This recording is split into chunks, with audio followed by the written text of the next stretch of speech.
সম্প্রীতি রক্ষায় কড়া বার্তা মুখ্যমন্ত্রী শুভেন্দু অধিকারী। পশ্চিমবঙ্গ সরকার প্রতিটি সম্প্রদায়ের ধর্মবিশ্বাস, মত প্রকাশ এবং সাংস্কৃতিক রীতিনীতি পালনের স্বাধীনতা রক্ষায় দৃঢ় প্রতিজ্ঞ। আর ঠিক কি বার্তা দিয়েছেন জানাবেন আমাদের প্রতিনিধি প্রদীপ্তর সঙ্গে রয়েছেন। প্রদীপ্ত, দেখো, আজকে মিলাদুন নবী উপলক্ষে সারা রাজ্যেই ধর্মীয় অনুষ্ঠান হচ্ছে। সেখানে শুভেন্দুবাবু যে কথা বলছেন তা হলো যে ধর্মীয় পতাকার পাশাপাশি দেশের যে তেরঙ্গা পতাকা সেটাকেও ব্যবহার করা হয়েছে। কিন্তু তারই মধ্যে দুটি জায়গাতে নজরে এসেছে যে দুটি পতাকা বিদেশি পতাকা সেটা ব্যবহার করা হয়েছে এবং যা অনুমতিবিহীন। ফলে সেই জায়গা থেকে পুলিশ পদক্ষেপ করেছে। ইসলামপুর জেলা পুলিশের এক্ষেত্রে প্রশংসা তিনি করছেন এবং একই সঙ্গে তার মতে যে ধর্মীয় অনুষ্ঠান মূলত বিশ্বাস এবং ভ্রাতৃত্বের জন্যই হয়, সেখানে বিদেশি কোনো ভূ রাজনৈতিক এজেন্ডা বা বিভাজনমূলক প্রচারের জন্য নয়। কিন্তু দুর্ভাগ্যজনক হলেও এটা সত্যি বলেই তিনি মনে করছেন যে তোষণের জন্যই পূর্ববর্তী শাসনকালে অর্থাৎ মমতা বন্দ্যোপাধ্যায়ের জমানায় এ ধরনের কর্মকাণ্ডকেই কিন্তু প্রশ্রয় দেওয়া হয়েছে।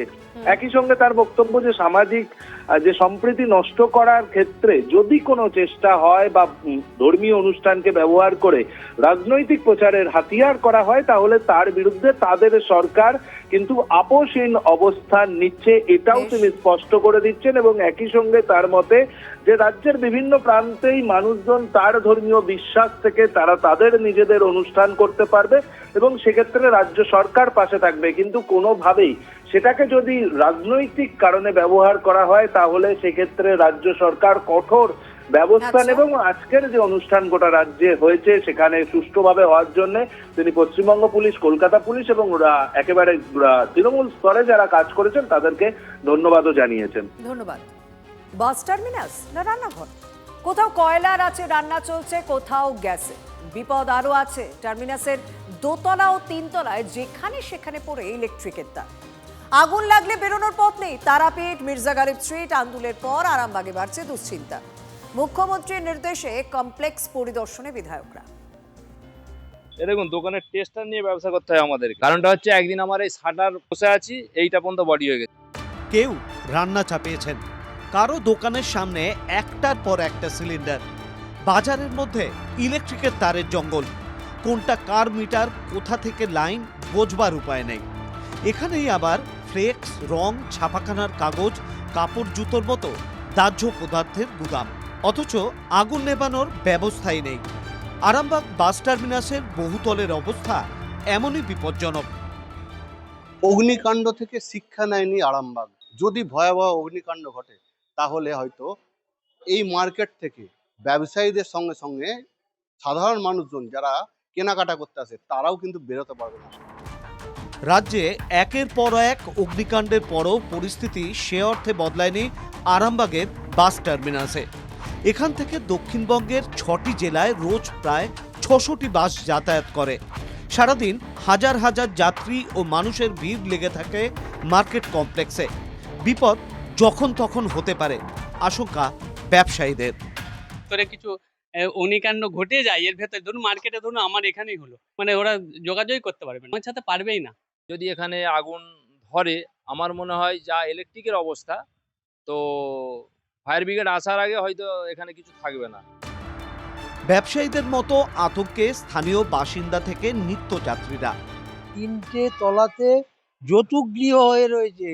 আগুন যদি কোনোদিন লেগে যায় এখানে, তাহলে এখান থেকে মানুষ নামা তো দূরের কথা, সব দাঁড়িয়ে দাঁড়িয়ে পুড়ে মরে যাবে।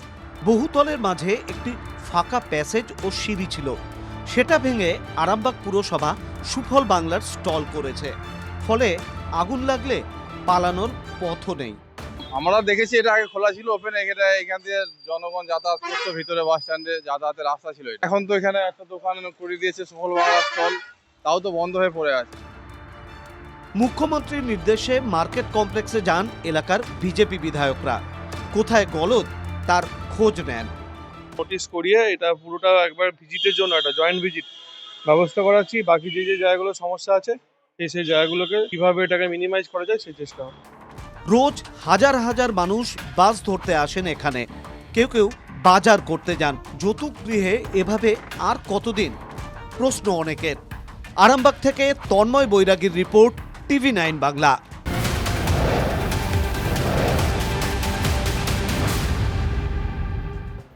নেপালের রাসোয়ায় লেক ফাটা বিপর্যয়ে হরপাবানে মৃত্যু হয়েছে এখনো পর্যন্ত যা জানা যাচ্ছে 72 জনের। রাজ্যের বেশ কয়েকজন পর্যটক নিখোঁজ রয়েছে।